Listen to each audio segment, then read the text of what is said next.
The wagon wheel cracked clean in half 3 miles outside of Caldwell, Kansas, and Anna Rourke stood in the September dust of 1873 with 2 children clinging to her skirts and not a single soul in sight to help her.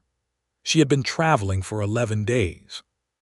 11 days of rattling roads and dry mouths, and the small, frightened faces of her sister's children watching her from the back of the wagon, with the patient trust of children who have already survived one terrible thing, and now simply wait to see what the next one will be.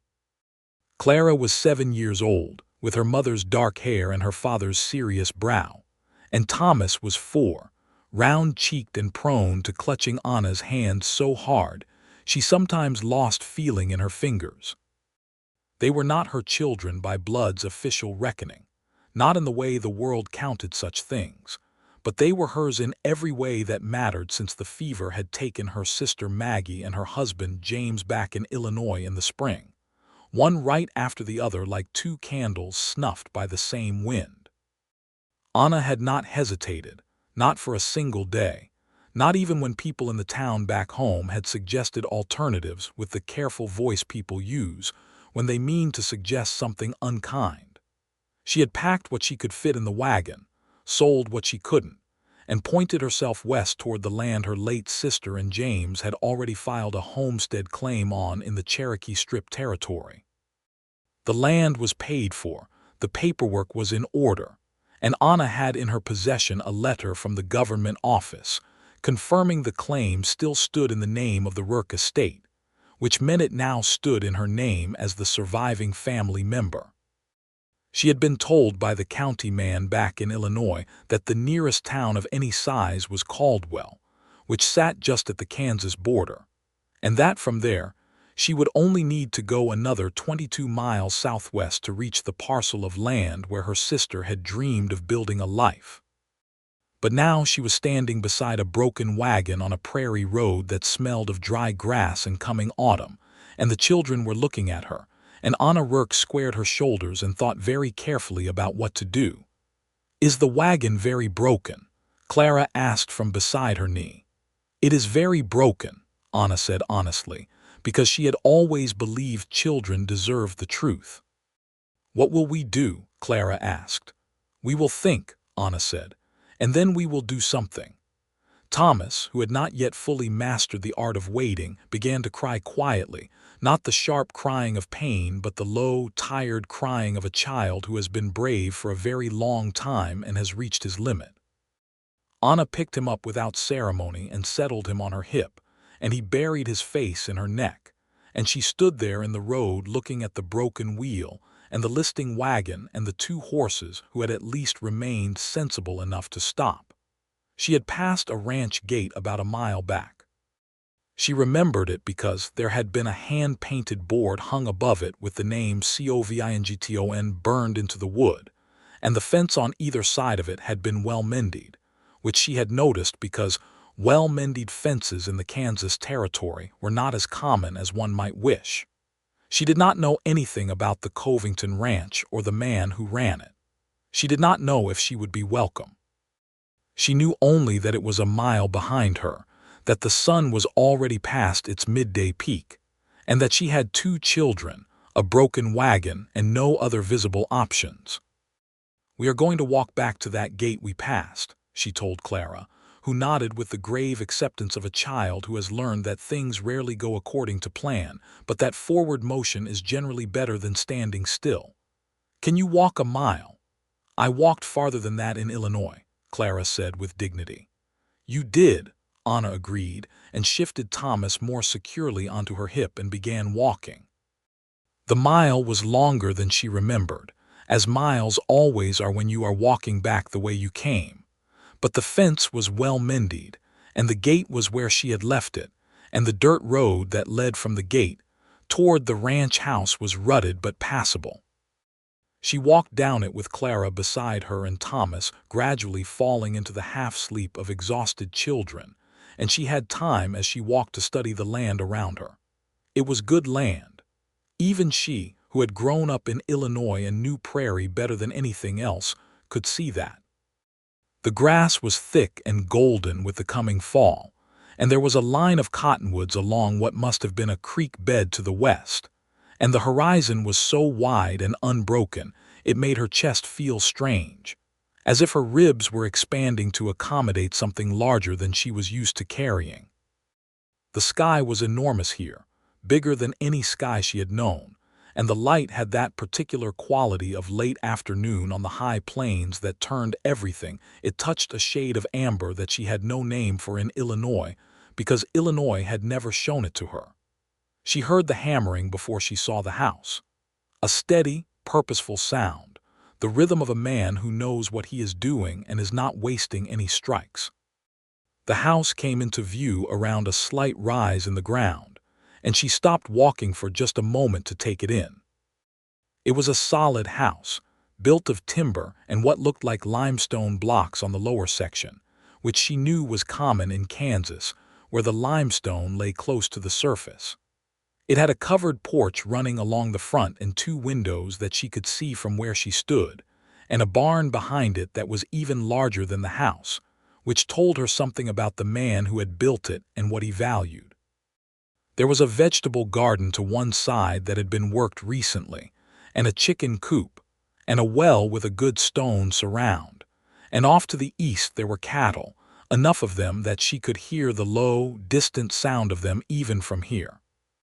The man doing the hammering was on the roof of what appeared to be a small addition on the east side of the house, and he had his back to her, and she could see from the set of his shoulders, and the way he moved that he was tall and built for work, not for decoration. He wore a brown canvas shirt with the sleeves rolled up and a hat that had been through considerable weather, and he was hammering roof boards with the focused efficiency of someone who intends to finish the job before the light goes.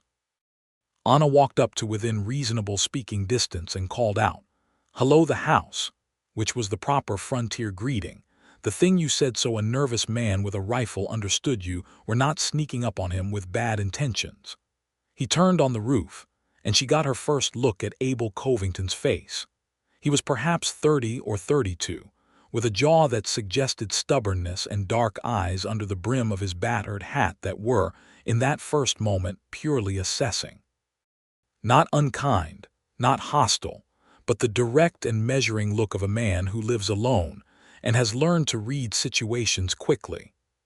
He looked at her and then at Clara standing straight back beside her and then at Thomas asleep on her shoulder and then back at her face, and the assessment in his eyes shifted into something that was not quite concern but was moving in that direction. "You are a long way from the road," he said, which was not what she had expected him to say first. "My wagon wheel broke," she said. "About a mile east on the road. I saw your gate when I passed." "Which wheel?" "Front right. It cracked through completely." He sat back on his heels for a moment, looking at her with those dark eyes that gave very little away, and then he said, "All right," and began climbing down from the roof with the easy confidence of a man who has done it 100 times. He was taller standing than she had estimated from a distance and broader through the shoulders, and when he pulled off his work gloves and tucked them in his back pocket and looked at her straight on, she had the odd sensation of being seen very clearly by someone who was choosing to look carefully. "Abel Covington," he said. "Anna Rourke," she said. "These are my sister's children, Clara and Thomas. Thomas is asleep." He nodded, taking this in without any visible surprise or the particular kind of blankness that people sometimes put on when they don't know how to respond to an unusual situation. He simply looked at the sleeping boy on her shoulder and the serious girl beside her and said, "You'll want water first. Come inside." Just like that. Come inside. Not what is your business or how long will you be staying or any of the dozen questions that the social arithmetic of such a meeting might have suggested. Just the direct, practical offer of a man who has seen that people need water and intends to provide it. Anna followed him inside. The interior of the house was spare but not sparse, which was a distinction she appreciated immediately. There was a table and 4 chairs, which surprised her because she had been prepared for a single man's cabin with only 1 chair. There was a good iron stove with a pipe that went straight and true through the ceiling, which meant he had laid the roof carefully. There was a bookshelf with genuine books on it, not many but enough to tell her something. There was a braided rug on the plank floor that was not new, but had been made with care. The whole place had the feeling of a man who had built for the life he intended to live rather than just the life he was currently living, and she did not know why that moved her as much as it did. He brought a tin cup of water for Clara first, then one for Anna, and then he looked at Thomas still asleep on her shoulder and said, "The boy can sleep on my bed. Back room. You don't have to wake him." "I don't want to put you out," Anna said, which was the polite thing to say, but she was already moving toward the back room because Thomas was heavy and her arm ached. "You are not putting me out," he said simply, and held the door open. She laid Thomas down on a bed that was plain but had good clean sheets, and the boy stirred and then settled, and she stood for a moment looking at him in the way she often did when he was sleeping, when the worry on his small face was finally smoothed away, and he just looked like what he was, which was a 4-year-old boy who deserved a great deal more peace than he had been given lately. When she came back to the main room, Abel Covington was talking to Clara with the same direct seriousness he had used with Anna, asking her if she had seen cattle on the road and actually listening to her answer. And Clara, who did not trust easily and had been wary of most adults since her parents died, was talking back to him with the tentative animation of a child who has discovered that someone is genuinely paying attention. "She has good eyes," Abel said when he saw Anna come back, and it was not flattery or the condescending praise that adults sometimes offer children. It was an honest assessment, and he meant it. "She does," Anna agreed. He poured coffee from a pot on the stove, and she sat at the table and he sat across from her, and she told him the situation plainly, because she was 26 years old and had learned that plain speech saved time and was generally kinder in the long run than the circling approach. She told him about Maggie and James and the fever, about the homestead claim 22 miles southwest, about the 11 days of travel and the broken wheel. She told him she had money enough to pay for the wheel repair and a proper outfitter's help, if he could direct her to one in Caldwell. She told him she intended to reach the homestead and make it work, and that she had experience with hard work, and she said all of this looking at him straight across the table, because she was not asking for his pity or his opinion about whether the plan was sound. He listened to all of it without interrupting, which she noticed. When she was done, he was quiet for a moment, and she had the sense that he was thinking rather than stalling, that the silence was productive and not uncomfortable. "The wheel is a half-day job if I have the right stock," he said. "I have the right stock. I can fix it tomorrow morning." He paused. "The homestead you're describing, the old Rourke parcel, I know it. Maggie and James Rourke filed it 2 years ago. I helped them survey the northeast corner." Anna stared at him. "You knew them?" "Some," he said. "They came out in the spring of '71. Good people. They were here 3 months before the sickness." He said it with the matter-of-fact grief of someone who has lived long enough on the frontier to know that the land takes people without apology, and that grieving them thoroughly is better than not mentioning them at all. "I'm sorry about what happened." "Thank you," Anna said, and meant it differently than she had meant it when other people said it, because this man had actually known them, had stood on their land with them and watched them plan their future, and his sorry contained something real. "The land is good," he said. "The cabin they started building is still standing. Rough, but standing. You will need supplies and another hand to get it right before winter." He said it without preamble, as if he were listing facts about the weather. "Winter comes hard here, harder than Illinois. You will know that or you won't have time to learn it." "I know I need help," she said. "I am not proud about it. I know what I have coming and I am not pretending otherwise." He looked at her then with a different quality of attention, not the assessing look of the first meeting, but something that was more careful, as if he were looking at something he wanted to see accurately. Then he picked up his coffee cup and drank from it, and when he set it down he said, "You can stay tonight. I'll sleep in the barn, you and the children take the house. Tomorrow I'll fix the wheel and ride out with you to the claim. I know 2 men who can help with the cabin work." "I cannot ask you to do all of that," she said. "You did not ask," he said. I offered, that is a different thing. She looked at him across the table in the amber light of the late afternoon coming through the west window, and she thought that he was a man who said exactly what he meant and nothing more, and that in a world full of people who said many things that meant nothing, this was a quality worth noticing. "Thank you, Mr. Covington," she said. "Abel," he said. "Abel," she agreed. Clara had fallen asleep in the chair by the stove before the sun was fully down, and Abel Covington built up the fire and cooked supper from what he had, which was plain and good, salt pork and cornbread and dried beans that had been soaking and were ready to cook. He did this with the same absence of ceremony he did everything else, not explaining himself or making a production of the hospitality, just doing what needed to be done because the situation called for it. And Anna found herself watching him from the corner of her eye and catching herself doing it and looking away, and then looking back again. She woke Thomas for supper and he ate in a daze and fell asleep again almost before she got him back to the bed.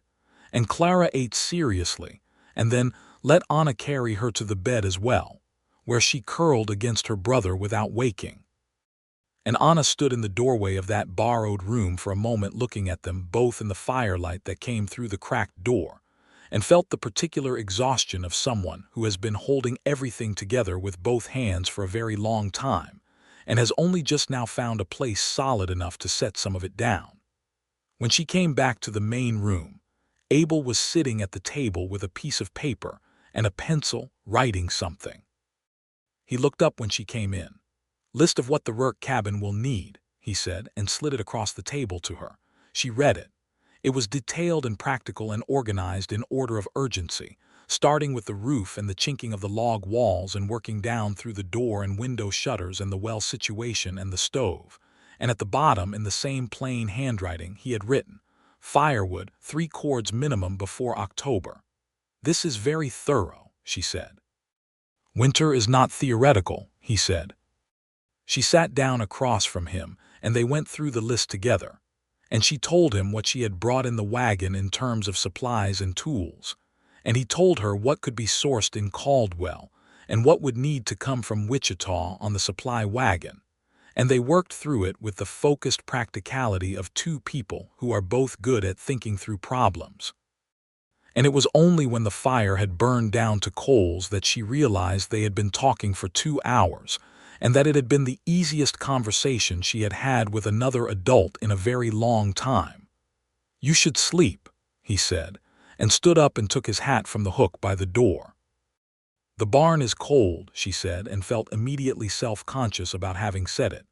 "I've slept in colder places," he said, and there was no reproach in it, just fact. He was halfway to the door when she said, almost without planning to, "You knew my sister." He stopped with his hand on the door. His back was to her, and then he turned and looked at her across the room and said, "She talked about you. She said you were the steady one." Anna felt something move in her chest that was complicated and good and sad all at once. "She always said that like it was a compliment," she said. "Wasn't it?" he asked. "She meant I was the one without the imagination," Anna said. "She had all the imagination. She's the one who came out here." He considered this for a moment. "You're here now," he said. "That took something." He went out before she could answer, and she stood in the warmth of the dying fire and thought about what he had said until the last of the embers had gone gray. And then she went to bed in the room where the children were sleeping and lay there in the dark, listening to the enormous silence of the Kansas night, which was not silent at all but full of wind and coyote voices, and the distant low sound of cattle. And she thought that the world out here was very big, and that it did not shrink from you the way the world back in Illinois had shrunk from a woman raising 2 children who were not technically hers, while also grieving her sister, and trying to hold the threads of her life into some shape that made sense. Out here the world was just large, and that was either terrifying or it was something else, and she had not yet decided which. In the morning, Abel was already up and had the fire going in the stove when she came out, and there was coffee ready, and he was eating cornbread standing up at the counter with the focused efficiency of a man who treats breakfast as a practical necessity rather than a social event. He had already been to the barn and back. She could tell from the state of his boots and the fact that he had a smear of axle grease on his left forearm. "How did you sleep?" he asked. "Better than I have in 11 days, she said honestly. Thomas appeared in the doorway of the back room with his hair standing in 6 different directions and his face bearing the peaceful vacancy of a child who has slept hard and is not yet sure where he is. And Abel Covington looked at him with the same directness he turned on everything else and said, "Good morning. There is cornbread." Thomas looked at him for a long moment, considering, and then came into the room and climbed into one of the chairs at the table and said, "Please." Clara followed, already more awake and alert than her brother, and she sat down and looked around the room with those observant eyes of hers and said to Abel, "You have a lot of books." "Some," he said. "My father had books," she said. "He read to us at night." There was a pause that was only the length of a heartbeat before Abel said, "What kind of books?" "Stories," Clara said, "and one about stars." "I have one about stars," he said, and went to the shelf and came back with a small, worn volume that he set in front of her. "You can look at it while you eat."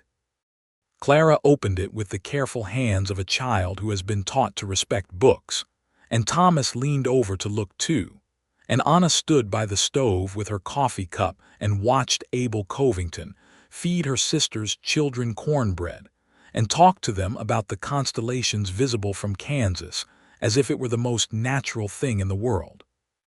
And she had to press her lips together very firmly and look out the window at the morning prairie because she was in danger of crying, and she did not intend to cry in front of a man she had known for less than a full day. By mid-morning they had loaded the children and the necessary tools into Abel's wagon and gone back to Anna's wagon on the road, and he had the broken wheel off and the replacement wheel on and properly set within 2 hours, working with the spare wheel he'd brought from his own supply and the practiced ease of someone who has fixed this particular problem many times. He checked the axle and the other wheels while he was at it, found one loose pin on the rear left and fixed that too without being asked, and then he helped Anna check the load in the wagon and showed Clara how the wheel hub fit onto the axle, because she had been watching with the focused attention she brought to everything mechanical, and she had asked him how it worked. "She is going to be an engineer," Anna said, while Clara was examining the hub with Thomas looking on over her shoulder. "Or a farrier," Abel said, and there was something in the way he said it, a quiet pleasure in the child's curiosity that Anna stored away in the back of her mind without quite knowing why. He rode ahead of her wagon on his horse, a solid gray gelding named Packet who moved with the rolling efficiency of a horse bred for distance rather than show. And they made the 22 miles in the afternoon, with the children bouncing in the wagon bed behind her, Thomas having woken up to his full 4-year-old energy somewhere around the 3rd mile, and spending the rest of the journey asking questions about everything he could see. The homestead was a parcel of rolling prairie grass with that same line of cottonwoods to the west that she had seen from the Covington Ranch Road, and she realized that the creek must run between the 2 properties, which made them neighbors in the practical sense of the word. The cabin her sister and James had started was exactly what Abel had described.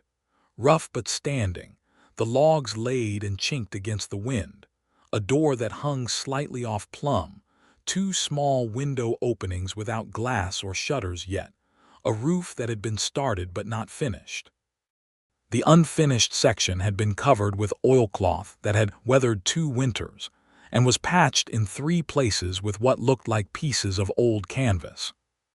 Anna stood in front of it and felt something that she could not have named precisely, a mixture of grief and intention that sat in her chest like a warm coal, the sense that this imperfect, unfinished, wind-battered little structure represented everything her sister had imagined and had not had enough time to build into something real, and that she was here now and she was going to finish it.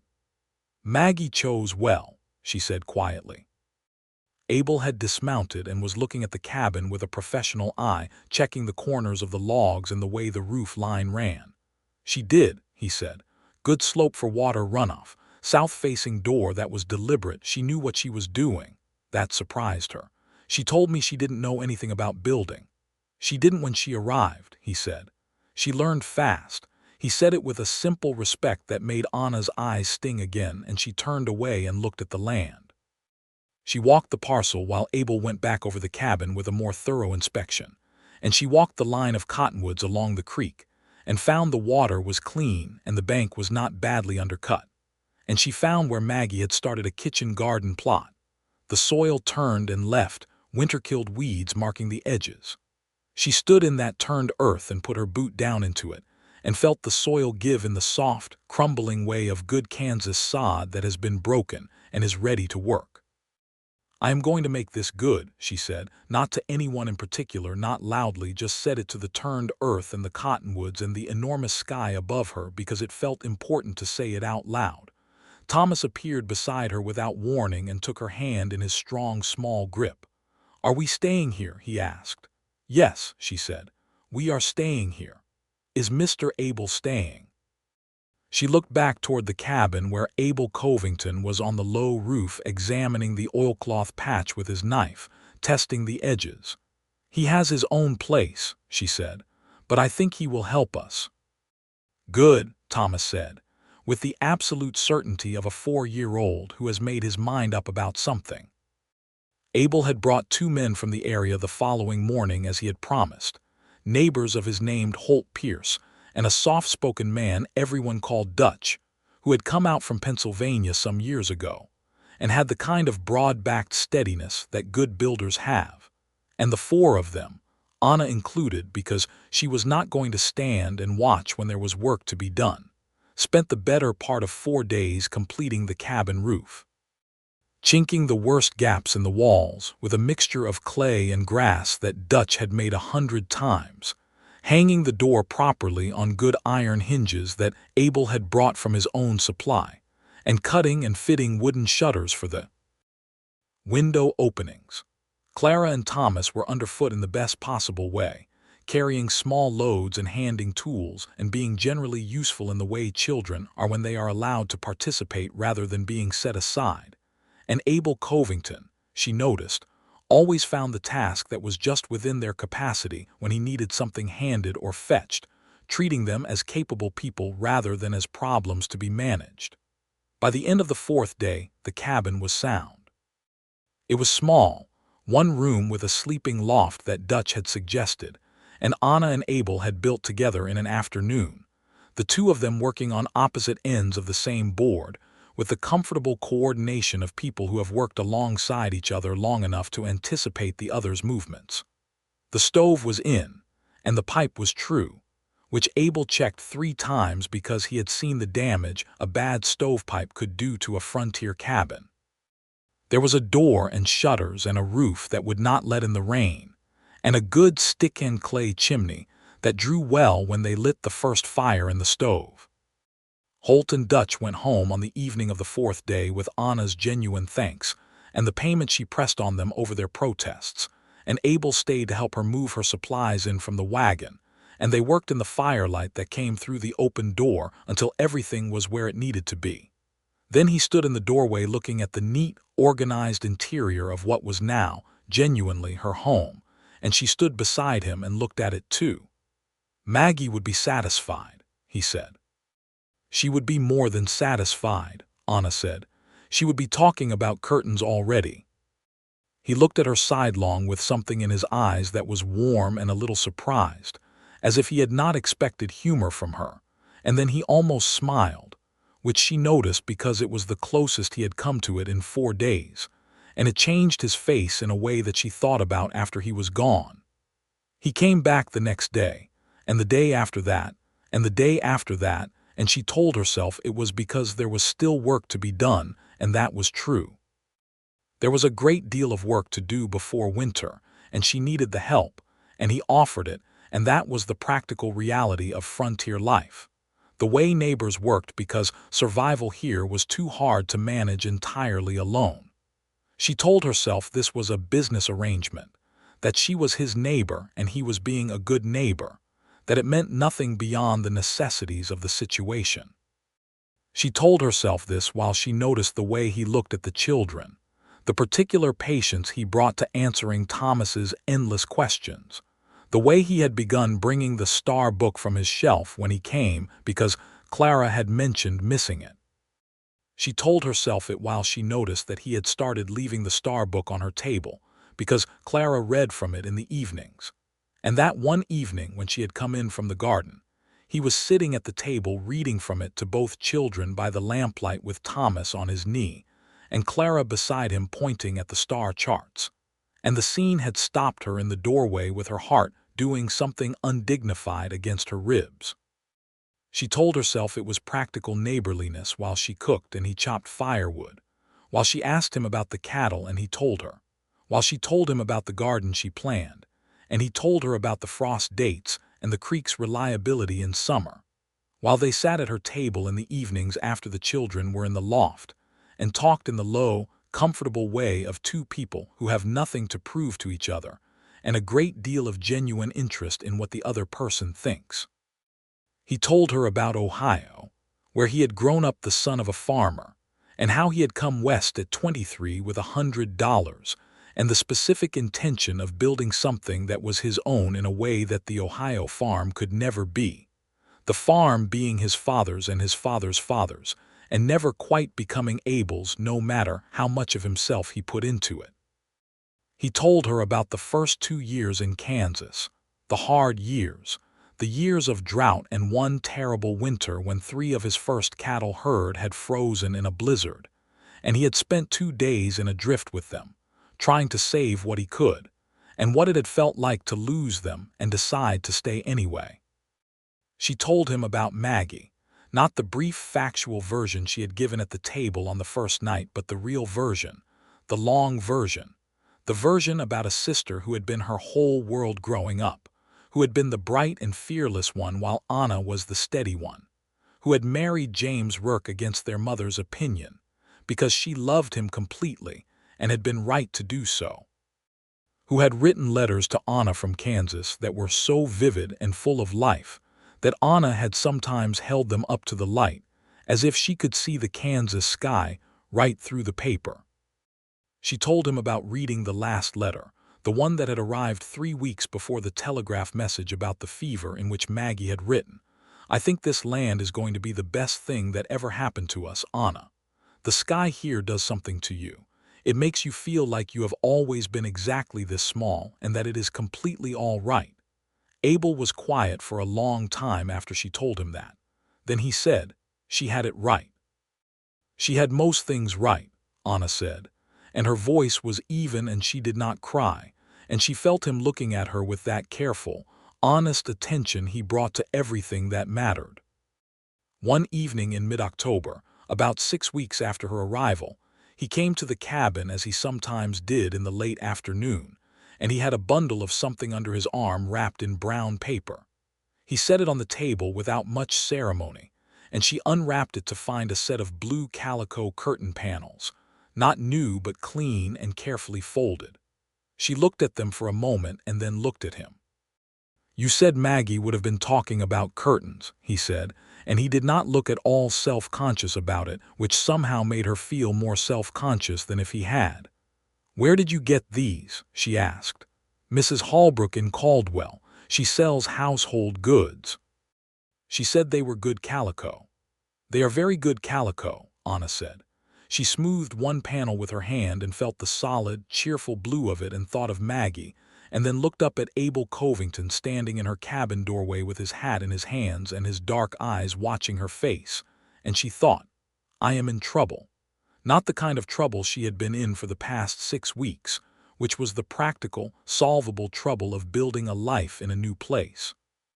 This was a different kind of trouble entirely. This was the kind that had no practical solution and could not be approached with a list and a pencil.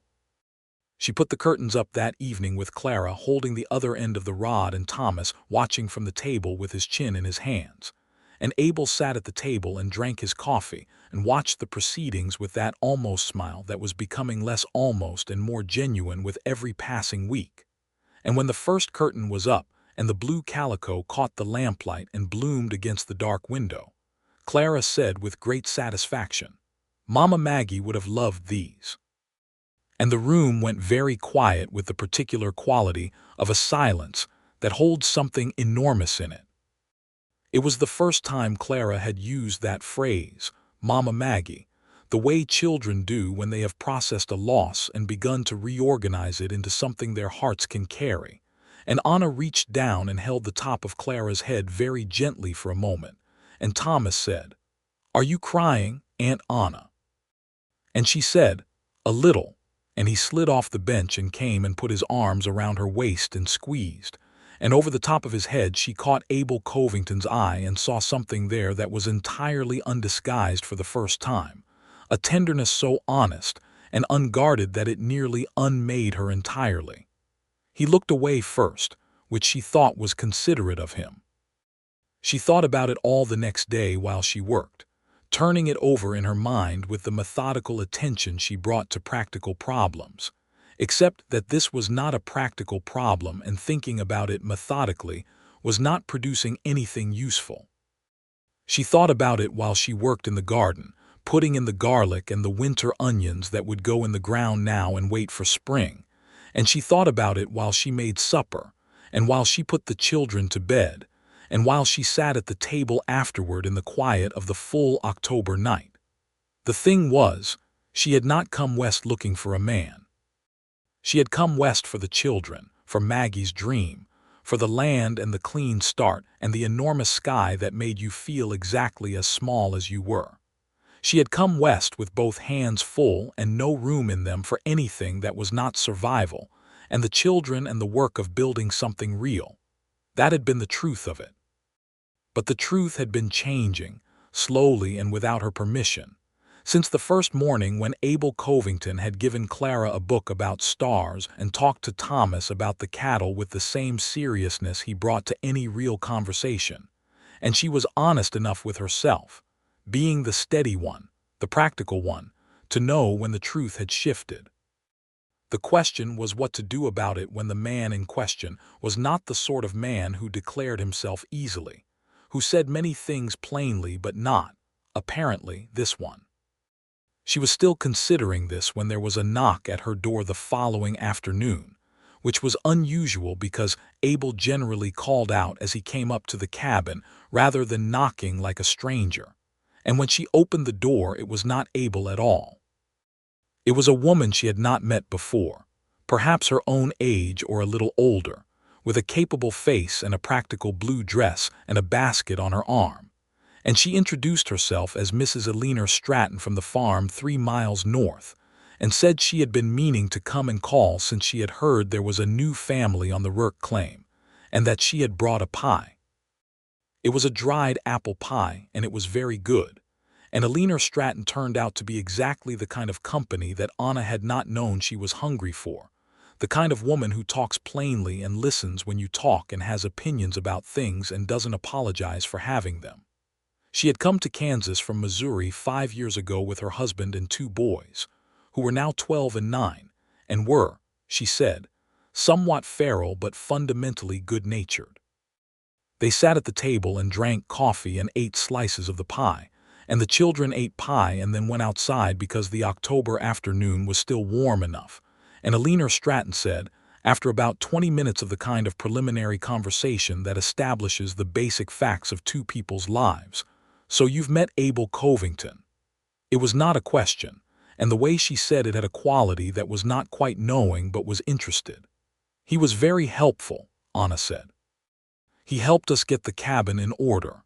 "He helped you get the cabin in order," Eleanor said, and she was smiling now. "He rides over here every other day and he helped you get the cabin in order." "Has he told you otherwise?" Anna asked, which was not what she had meant to say but was, she realized immediately, closer to the truth of the question she was actually asking. Eleanor's smile became warmer. "He doesn't talk about himself much, but I've known Abel Covington for 4 years and I've never seen him take any interest in a woman's curtains before. Anna looked at her coffee cup. They were my sister's curtains, a reference I made. Of course they were, Eleanor said pleasantly. There was a pause, and then Anna said, "He is a very good man." "He is the best man I know," Eleanor said simply. "And I say that as a woman with a perfectly adequate husband, so you understand I mean it as a genuine observation. He is steady and honest and kind in the way that is not soft but is real, and the county would be considerably worse without him in it." She paused. "He would need a woman with a spine, though. He wouldn't know what to do with a woman who needed to be managed." "I do not need to be managed," Anna said. "No," Eleanor said. "I can see that."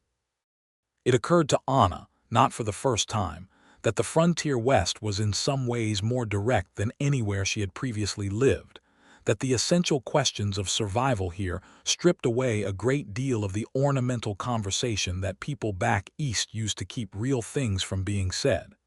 She was not certain whether she was grateful for this or terrified of it. Probably both, she decided. Abel came by 2 days after Eleanor's visit, on a Thursday afternoon with a cold wind coming from the northwest that smelled of the first real winter, and he brought a half-side of beef he had butchered that morning and was parceling out to several neighbors, which was a common thing on the frontier when an animal was butchered and needed to be shared before it could spoil. He helped her hang the beef in the small cold cellar he had helped Holt and Dutch dig back in September, and then they were standing in the cellar in the cold good smell of earth and dried grass, and she could hear the children outside calling to each other over some game, and the cellar was close and dim, and she turned to say something about the beef and found him looking at her with that undisguised look again, the one he had turned away from before. This time he did not turn away. "Anna," he said. "Yes," she said, which was not a response to anything he had said and was, she recognized, a response to the thing he was about to say because she was ready to hear it and had been, she realized, waiting for it longer than she had admitted to herself. He did not say anything elaborate. He was not a man given to elaborate speech. He said, "I think you know I want to ask permission to court you." "You do not need permission," she said. "I am not a piece of land. You need only to ask." He almost smiled again, and this time it went the whole way, and the smile transformed his face in the way she had been half expecting and was still not entirely prepared for. "Will you let me court you?" he asked. "Yes," she said. "I think I will." The courtship of Anna Rourke and Abel Covington was conducted with the practical romance of two people who are both too sensible for pretense but not at all immune to feeling. He came to the cabin in the evenings when his ranch work was done, and sometimes they sat at the table and talked, and sometimes they walked along the creek in the last of the autumn light, while Clara and Thomas ran ahead through the cottonwood leaves. And sometimes when the weather was good, he brought the gray horse, and she rode with Clara in front of her, while he walked beside them, and they talked about everything, and nothing in the way that two people talk when they are trying to know each other as thoroughly as possible. He told her more about the ranch, about the cattle breeding program he was developing, about the 2 men he employed who had a bunkhouse behind the barn. He told her about his sister back in Ohio, who had written to him about the good life she was living, and whom he missed in the plain, practical way. He missed everything that was good and gone. He told her about his time in the war, the early years of it when he had been 20 and had gone because the cause seemed clear, and the reality had quickly become terrible and complicated. And he did not tell her much of it because he was not a man who talked about terrible things at length, but he told her enough and she listened all of it. She told him about her life in Illinois, about the years before Maggie left, about her work as a schoolteacher for 3 years in the county school, about the way she had loved teaching and the way the children's faces looked when something became clear to them, the moment of understanding which was the best thing she had ever seen in any classroom. "There is no school here yet," she said one evening. "No," he said. "There will need to be one," she said. "There are enough children in this county now. Eleanor Stratton's boys and others, they should not have to go without." He looked at her with that careful attention and said, "A school teacher." "It is what I am," she said simply.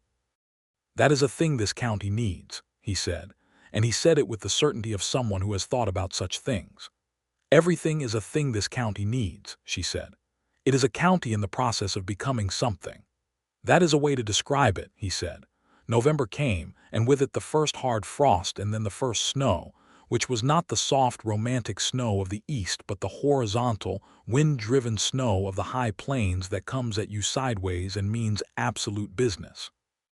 Anna had been warned and the cabin was prepared, with 3 full cords of firewood stacked against the north wall, and the door well fitted, and the shutters sound.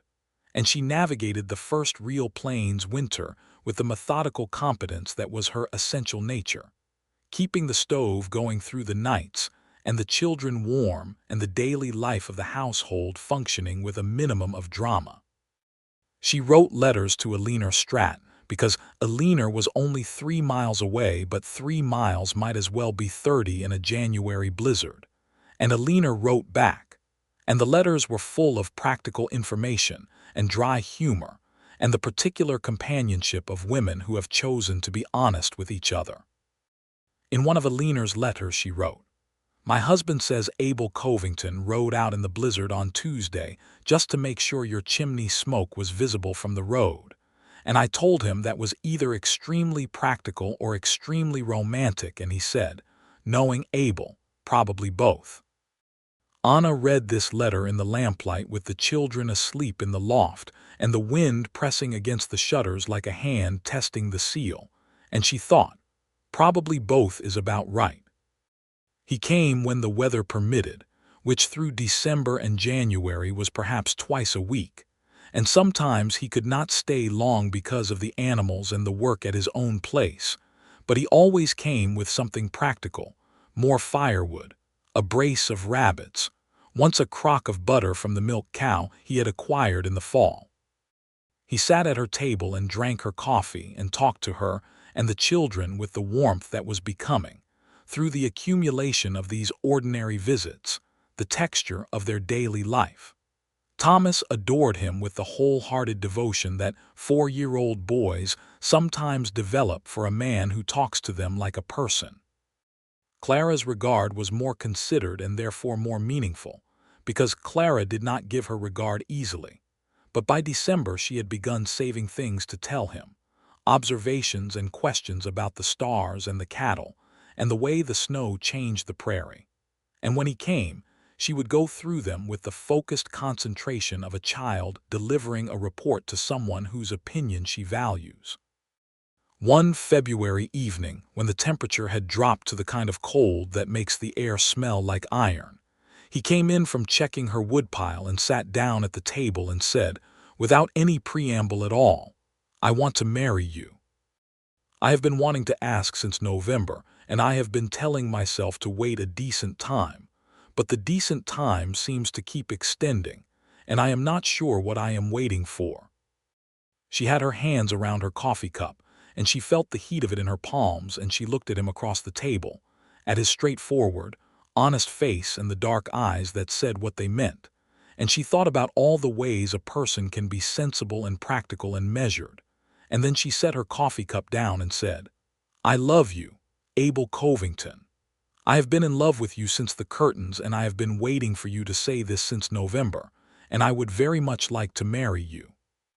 He crossed the table in 2 steps and took her hands in both of his, and the warmth of his hands against her cold fingers was so immediate and solid that it took her breath entirely, and she looked up at him and he looked down at her, and then he kissed her with the straightforward conviction of a man who has made up his mind and is fully committed to the decision, and she kissed him back in kind. Clara said from the top of the loft ladder, "Are you getting married?" in a tone that suggested she had been watching for approximately 30 seconds. "Yes," Abel said, without looking away from Anna. "Good," Clara said. "Thomas owes me a penny. I said you would ask before spring." "You were betting on my proposal," Anna said.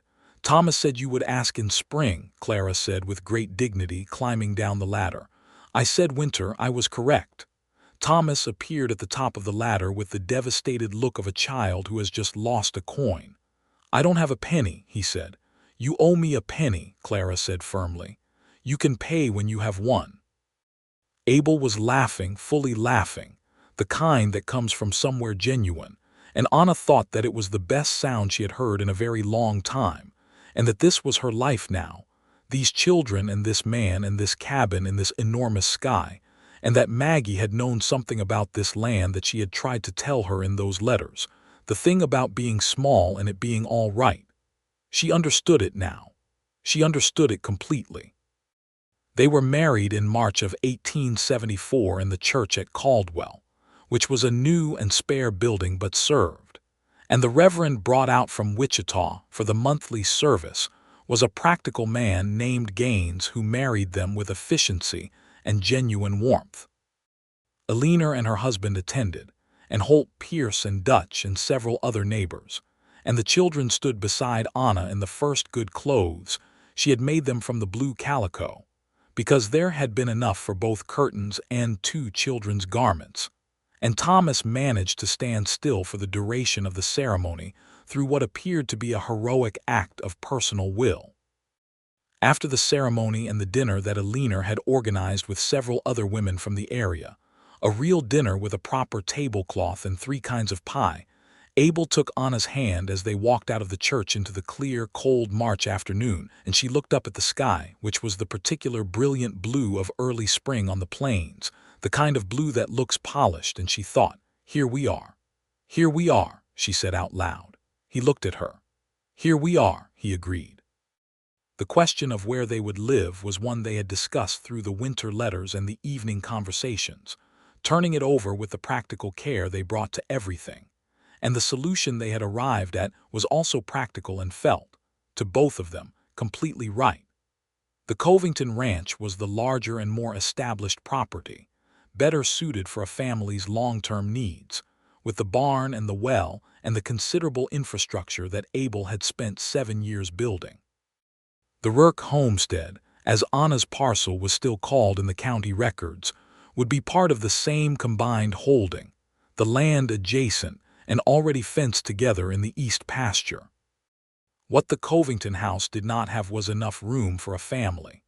The cabin was a good single man's house, designed for that purpose, and it would need to expand to hold a woman and 2 children, and whatever future the 2 of them intended to build together.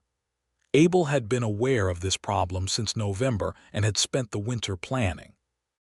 On the morning after the wedding, they arrived at the Covington Ranch in the wagon with the children bouncing in the back, and when they came up the ranch road, Anna saw immediately that something had changed.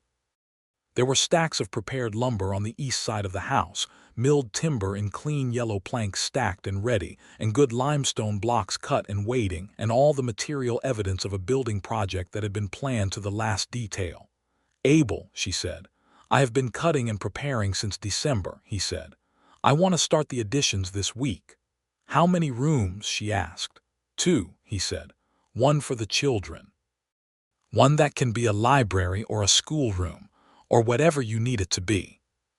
She looked at the stacked lumber and the limestone blocks and the man beside her who had been secretly cutting and preparing materials through the dead of Kansas winter, so that when he brought his family home there would be room for all of them, and she said, "Abel Covington, I love you with a completely unreasonable degree of intensity." He looked pleased. "That is good to know," he said. He started on the additions that same morning, with Holt Pierce and Dutch arriving at mid-morning as if they had been waiting for the signal, and the 4 of them worked with the focused efficiency of people who have done this before and know what they are doing. Anna was not a woman to stand and watch, and she was not going to start now, and she worked alongside them all day, holding boards and passing tools and mixing mortar for the limestone sections, with the competence of someone who had spent the last 6 months doing heavy work and was not unfamiliar with the demands of construction. The children helped as they always did, carrying what they could and watching carefully, and asking the questions that children ask when they are paying genuine attention to the world being made around them. By the time the sun was going down that first day, the framing for both rooms was up, the skeleton of the house extended, and Abel was back on the roof cutting boards to length by the last of the light with the same focused efficiency he had had when she first saw him, 6 months ago on this same roof, before she had known him at all. She stood in the yard below and called up to him. "You should stop before dark." "I want to get the roof boards on before dark," he said. "The weather report from Dutch is that it will rain tomorrow." "Then get them on," she said. "I will make supper." She made supper in the kitchen of the house that was now hers, using the stove she was still learning to manage, which ran hotter on the right side than the left, and she cooked salt pork and dried beans and cornbread again, the same meal she had eaten the first night. And when she set it on the table, she thought about how much had happened since the wagon wheel broke on the road to Caldwell, and she had walked a mile back to a gate with her sister's children clinging to her, looking for a stranger who might help. That evening, when the children were in the loft of the original cabin where they still slept while their room was being built, and the house was quiet, she and Abel sat at the table together as they had done so many evenings in both their separate houses, and she reached across and took his hand where it lay beside his coffee cup, and he turned his hand over and held hers, and that was enough. That was everything. The solid warmth of his hand and the lamplight and the sound of the prairie wind outside and the frame of the new rooms visible through the window, the raw timber pale in the moonlight. "Are you happy?" he asked her. He did not ask this often, being more given to observation than to asking, which was why the question meant more when it came. "I am very happy," she said, and she meant it in the full, complicated, honest way that happiness means when it comes to you after difficulty, not the light, uncomplicated happiness of before, but the kind that knows what it costs and is grateful anyway. The new rooms were completed within the week. Holt and Dutch came back and helped finish, and Anna and Alina worked together on the interior finishing, the plastering of the inside walls with a white lime wash that brightened the rooms considerably, and the laying of the plank floors. And when both rooms were done, Anna stood in the center of each one and felt the solid rightness of them. Clara and Thomas's room had 2 beds and a window that faced east so they would have the morning light, and Thomas immediately claimed the bed closer to the door, because he liked to be able to see out if he woke in the night. And Clara arranged her small collection of books on a shelf Abel had built between the 2 windows, with the careful precision of someone who has carried those books a long way and intends to keep them in good order. The second room became the schoolroom almost immediately, because the winter had given Anna time to think about what Alina had said, that the county needed a school, and she had been corresponding through the winter with the county education authority in Wichita. And by April, it was settled that the Covington place would serve as the county school location, and Anna would be the teacher. Abel had added a second stovepipe run to the room and built 12 small desks over the course of March, one rainy day at a time, and when 8 children arrived on the first school day in April, the room was ready. Clara sat in the front row with the expression of a child at the beginning of a very important business, and Thomas was technically too young for school but sat in the back anyway because nobody had the heart to send him home. And the other 6 children, including Alina's 2 boys and several others from neighboring homesteads, sat in their new desks in the whitewashed room and looked at Anna Rourke Covington at the front of the room with her chalk and her careful handwriting on the board, and she felt, for the first time since Illinois, completely in the right place.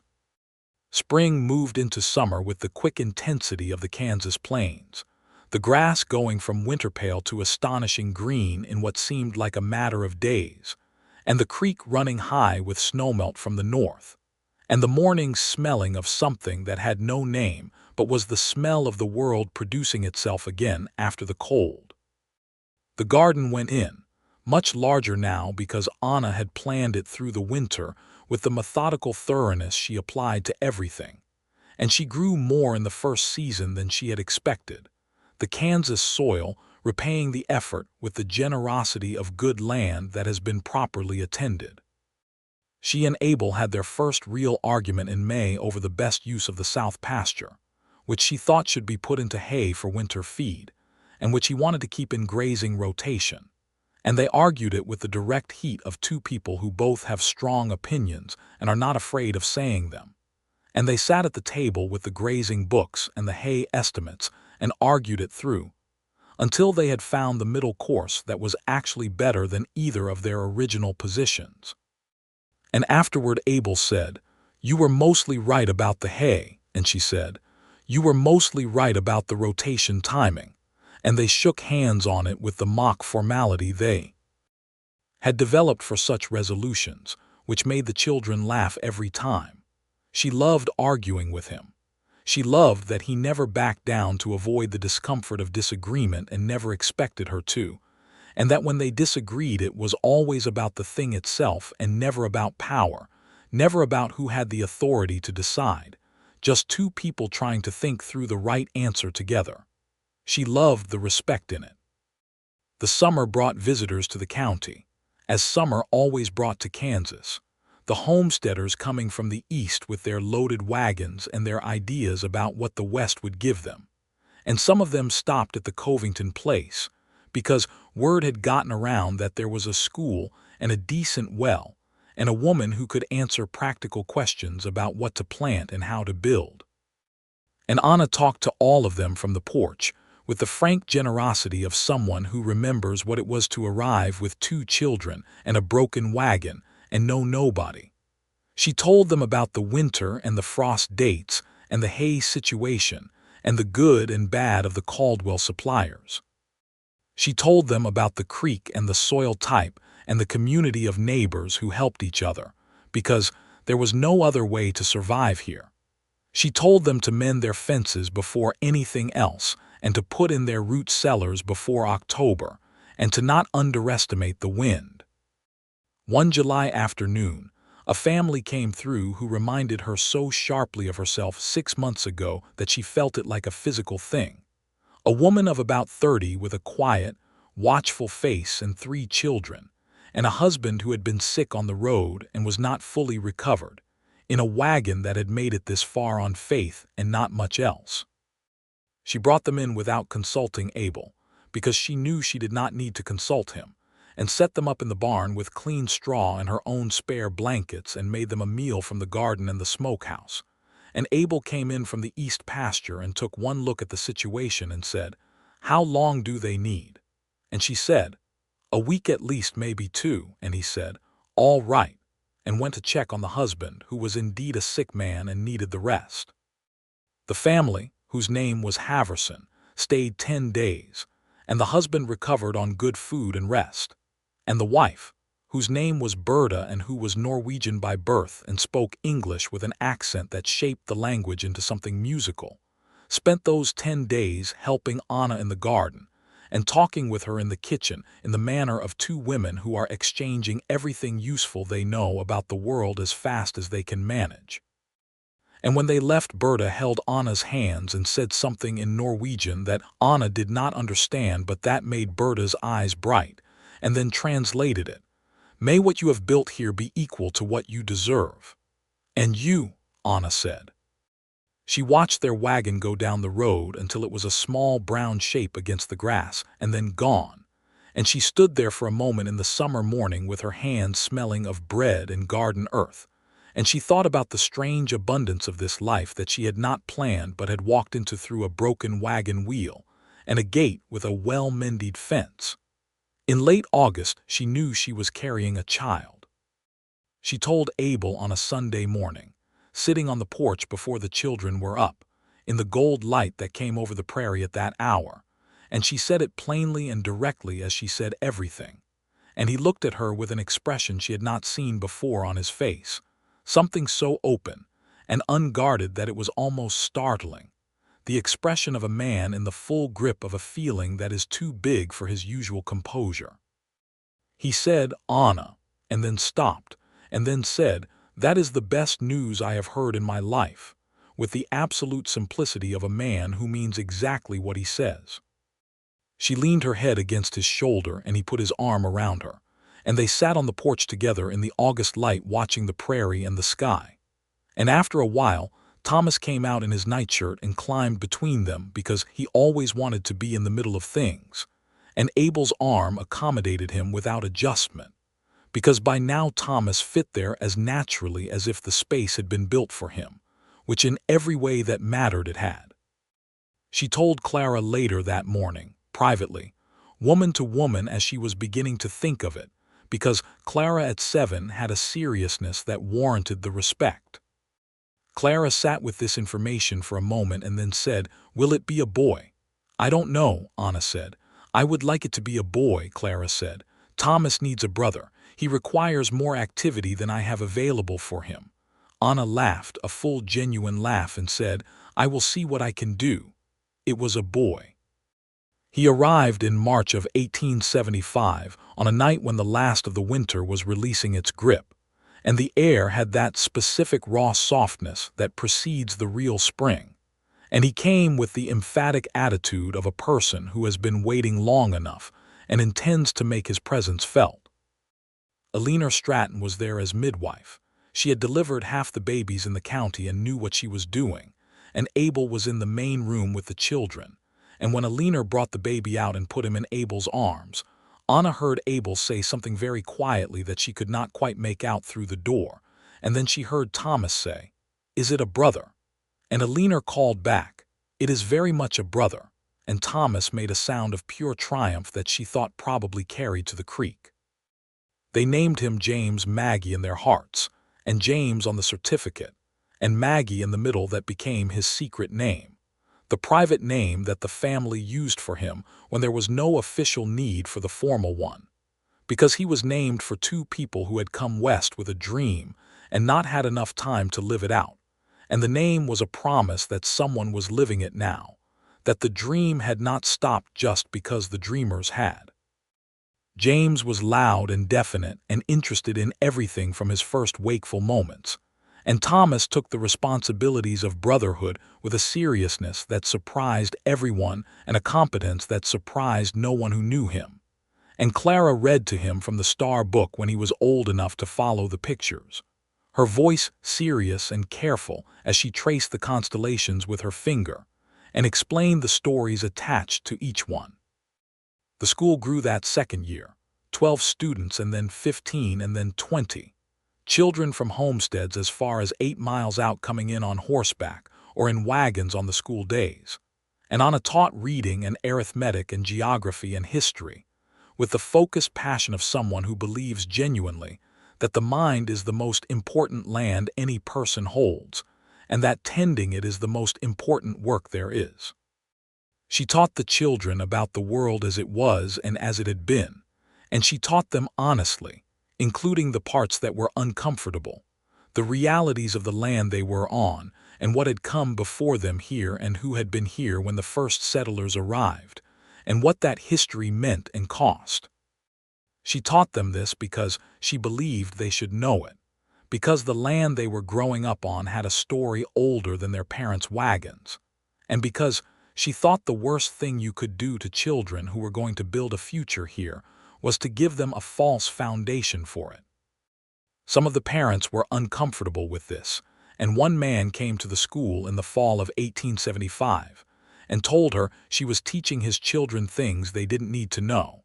And Anna looked at him across the schoolroom and said, calmly and firmly, that she was teaching his children the truth, and that if he had concerns about her curriculum, he was welcome to come to the school board meeting the following month and raise them there, and that the school board, which included Abel and Eleanor's husband and Holt Pierce, would consider them. The man came to the school board meeting, and Abel listened to his concerns with the same direct fairness he brought to everything, and then said that in his opinion Anna Rourke Covington was the best teacher this county had ever seen and that her curriculum would stand. Holt Pierce agreed and Eleanor's husband agreed, and that was the end of it. Abel told her about it that evening and she said, "You didn't have to defend me. I can defend myself." "I know," he said. "I wasn't defending you because you couldn't. I was defending you because you were right and because that is what I am for." She looked at him. "What you are for?" "Among other things," he said, with the small private smile that was still, even now, the best thing she had seen on any face. She took his face in both her hands and kissed him, which startled Thomas, who was on the floor playing with two carved horses Abel had made him. And Thomas said, "Oh, honestly," in a tone that was purely Clara's and sent both his parents into helpless laughter. The years shaped themselves into something good. The ranch grew, carefully and steadily, because Abel was not a man who expanded faster than he could manage. And the school became a real institution with a proper building that the county contributed to in the fall of 1876. A small but solid structure built 50 yards from the main house with 4 windows and a good stove and a proper board floor. And on the day it opened, Anna stood in front of it with her chalk and her books, and felt that something she had planned on the back of her mind, since the first winter had arrived at its right form. The land became theirs in the fullest sense, not just owned but known, every rise and creek bend and fence corner, the way the light moved across it through the seasons, the way the grass changed color from the high green of June to the burnt gold of August to the winter silver of December. They knew where the creek ran true and where it ran slow, where the cattle preferred to shelter in a northwest wind, and where the best spring flowers came up in March along the south bank. Clara grew into a young woman with her mother Maggie's dark hair and her father James's seriousness, and something else entirely her own, a quality of precise and careful attention to the world that made her, at 12, at 13, at 15, the kind of person that everyone in the community somehow trusted to see things clearly. She intended to go to normal school, which was the teacher training school, and Anna supported this with every resource she had because she thought the world needed more people who saw things the way Clara saw them.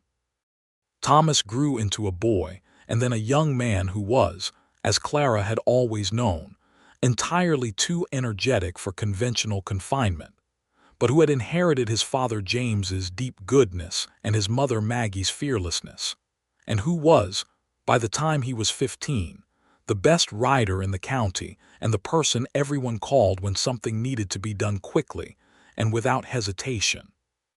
He was going to be a rancher. This was already clear, and Abel had begun teaching him the cattle work with the same serious respect he had given Thomas's 4-year-old questions about cows, treating him as a person capable of learning the real thing rather than a child's simplified version of it. James grew into a person who was entirely himself from very early on, loud and curious and affectionate, and with an absolute conviction that the world was fundamentally interesting that he had apparently arrived with and saw no reason to revise. He was the child who brought things home to examine, rocks and feathers, and once a small garter snake that produced a significant domestic incident, resolved by Anna's calm and Abel's ability to return the snake to the creek without touching it, which he managed at the end of a very long stick while maintaining an expression of complete dignity.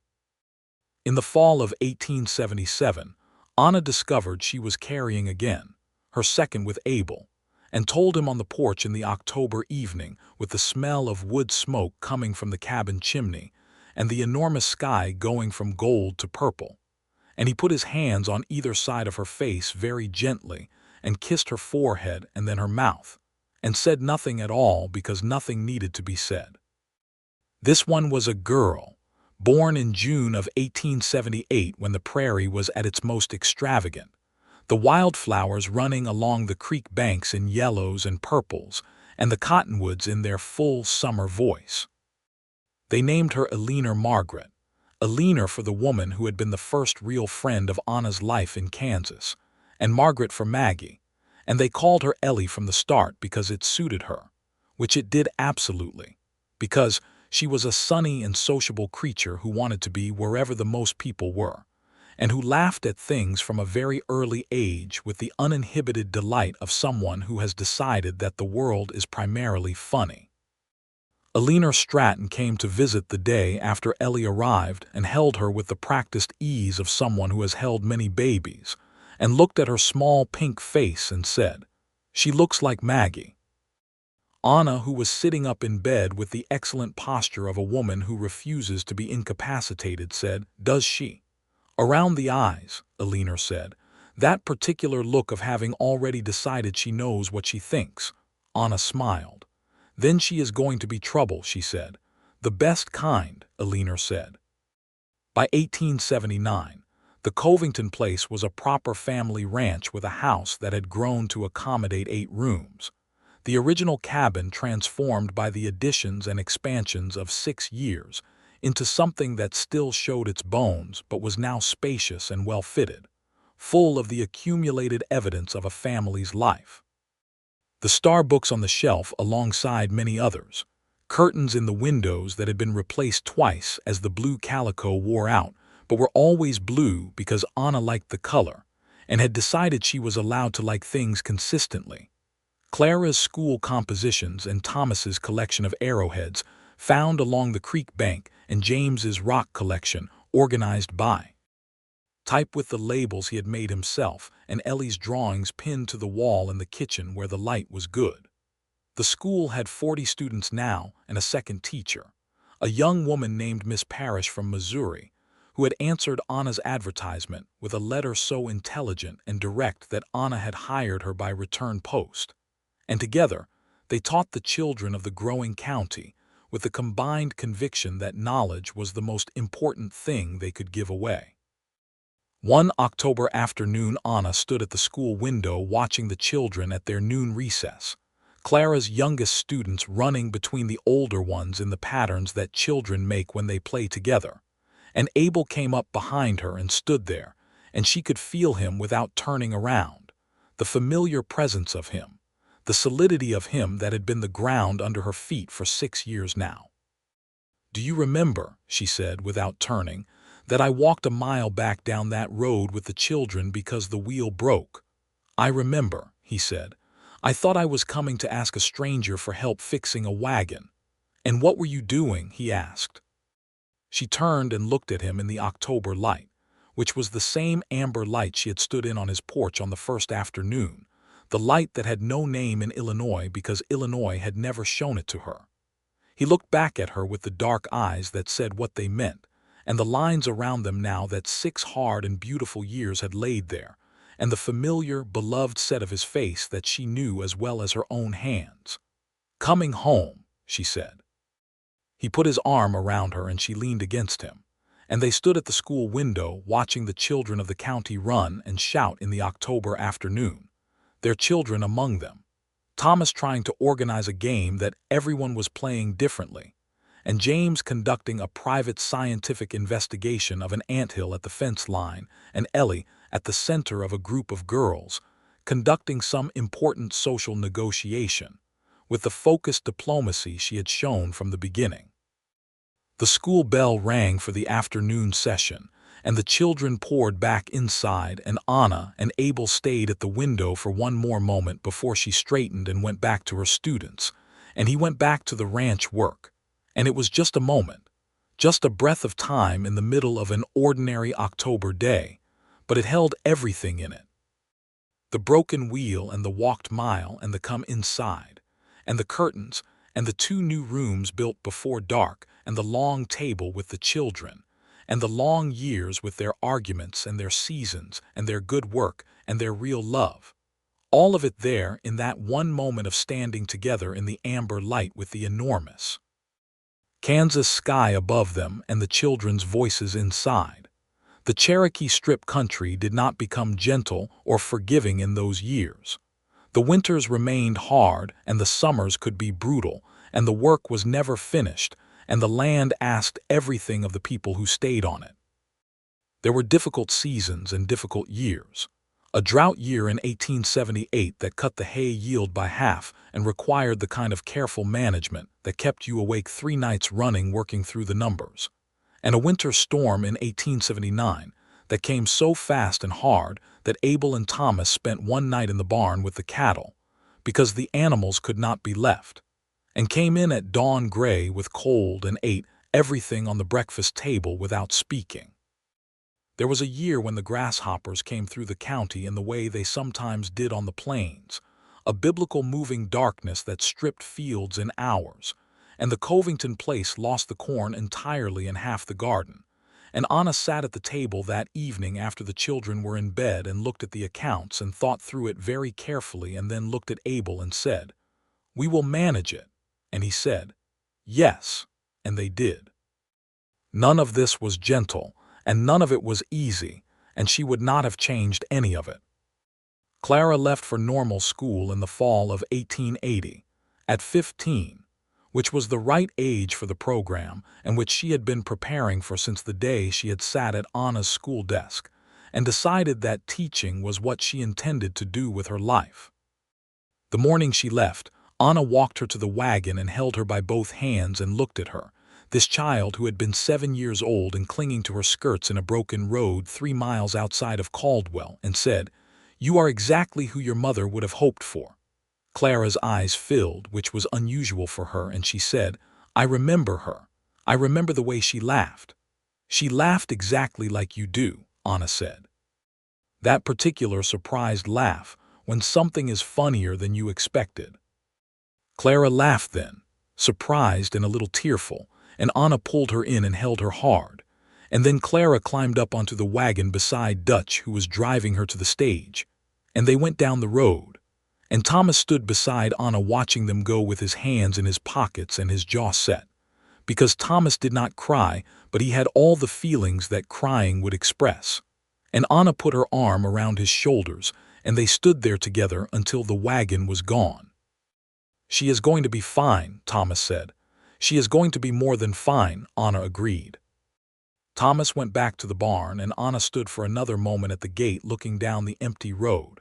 And then she went back inside to the house that was full of people, because James was at the table with his rocks, and Ellie was chasing a chicken she had apparently befriended, and Abel was coming in from the east pasture with his hat pushed back and his face brown from the summer sun, and the world was immediate and full and present, and she was in it.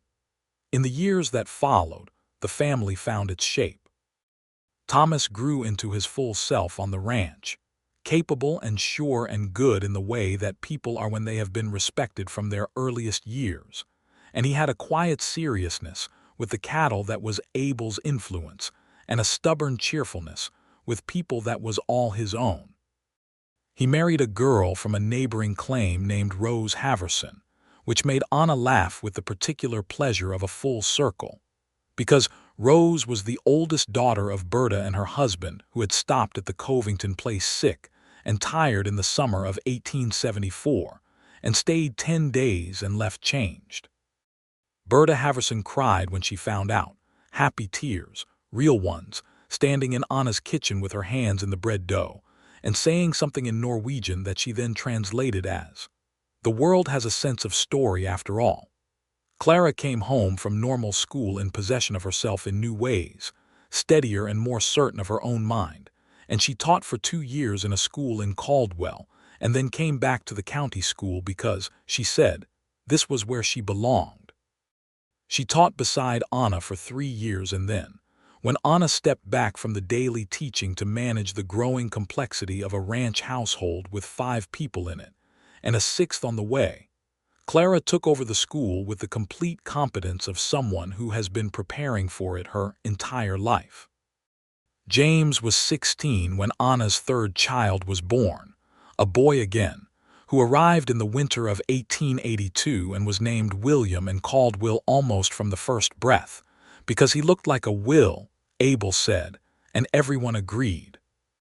James took one look at him and said, "This one looks smart," with the objective assessment of a person who has been evaluating rocks long enough to trust his judgment about things in general, and Will did turn out to be smart, though not in the way James was smart, which was precise and systematic, but in the quicker, more intuitive way of someone who grasps patterns before he can name them.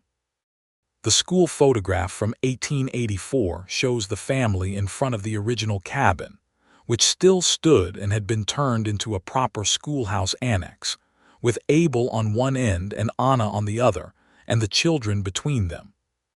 Thomas, already the same height as Abel and Clara with her mother Maggie's, face fully present in hers now, and James, holding a rock, he had apparently been unable to put down even for a photograph, and Ellie with the expression of someone who has been asked to stand still, and is finding it unreasonable and baby, Will in Anna's arms looking at the camera, with the thoughtful gravity of a 1-year-old who is taking in information. Abel's arm is around Anna's shoulders in the photograph, the easy, habitual intimacy of two people who have stood beside each other for 11 years through everything the Kansas territory can produce. And Anna is looking at the camera with the steady, direct look that is her essential nature, and she is smiling. She is smiling in the way that happens when you are standing in exactly the right place, and you know it, and you are not pretending anything at all. The Cherokee Strip country was changing by the mid-1880s, filling in with more homesteaders and more cattle and more fences, and the eventual coming of a railroad spur that changed the calculus of everything, prices and distances, and the particular quality of the isolation that had been both the hardship and the beauty of the first years. The old frontier was becoming something else, something more settled and less lonely and less dangerous. And there were days when Anna missed the rawness of the early years, even though she did not miss the fear, the particular vulnerability of those first 2 winters when the margin between all right and not all right was so narrow that she could see both sides of it from where she stood. But the land was the same. The sky was the same enormous sky that her sister had described in those letters, the one that made you feel small in the best way. And the creek still ran along the cottonwoods to the west, and the prairie still went to gold in September, and the morning still smelled of that thing that had no name in Illinois. She was 39 in 1886 when they celebrated 12 years on the Covington place, and Abel was 44, and they sat on the porch of the house that had grown from 2 rooms to 8 and looked at the land in the September evening, and she thought, as she sometimes did, about the day she had stood in the road beside a broken wheel with nothing in front of her but uncertainty and a borrowed future. "I have been thinking," she said, "about the gate." "Which gate?" he asked. "Your gate," she said. "When I walked back, I noticed the fence was well mended. I thought it said something about you." He was quiet for a moment, looking out at the prairie in the way he had of looking at things, taking them in carefully. "What did it say?" he asked. "That you were the kind of man who keeps things in order," she said. "That you took care of what you had." She paused. "I noticed it even then before I knew anything else about you." He looked at her. "You noticed a fence." "I am a practical woman," she said. He took her hand, their hands that knew each other by now the way hands know things, the particular fit of them, and he said, "I saw you from the roof." She looked at him. "Before I called out. You came around the slight rise in the road, and I was up on the roof, and I saw you before you saw the house," he said. "You and the girl walking straight and the boy asleep on your shoulder, and you were walking like someone who has a destination even when the destination is uncertain. I had the thought, before I knew anything about you, that you were the kind of person who keeps going." She sat with this for a moment. "I didn't know you'd seen me before I called." "I thought about it," he said, and his voice had the quality it got when he was saying something he had been keeping carefully, many times afterward. "That I saw you before you knew I was there, and that I thought, there is a woman worth knowing." The September evening held them there on the porch, the 2 of them, while inside the house the sounds of their family moved and spoke, and were entirely alive. Thomas's laugh and Clara's voice reading something to Will and James's steady footsteps, and Ellie singing something off-key with the cheerful immunity to self-consciousness that was her great gift. And the prairie was going gold in the last of the light, and the cottonwoods along the creek were beginning to turn, the first yellow of autumn showing in the tops of the trees. And the sky above all of it was the particular vast and generous blue that her sister had written about in those letters from a long time ago. "What you have built here, be equal to what you deserve." She thought of Berta Haverson's words and looked at the man beside her and the house behind her and the land around her and the children inside it, and thought that the equation was exactly right, that she had built something equal to what she deserved, which was to say that she had built something real and good and lasting, something with rooms in it for everyone who needed them, something with a well-mended fence, and a door that opened, and a stove that burned warm against the Kansas winter, and a table with enough chairs for everyone, always enough chairs. She leaned against Abel's shoulder, and he put his arm around her, and they sat there together in the September evening, and the light went from amber to gold to the soft violet of full dusk, and one by one the stars came out above the Cherokee Strip country, the same stars that Clara had once read about from a book a man had taken down from his shelf for a 7-year-old girl who missed her father, the stars that had been there before any of them and would be there after.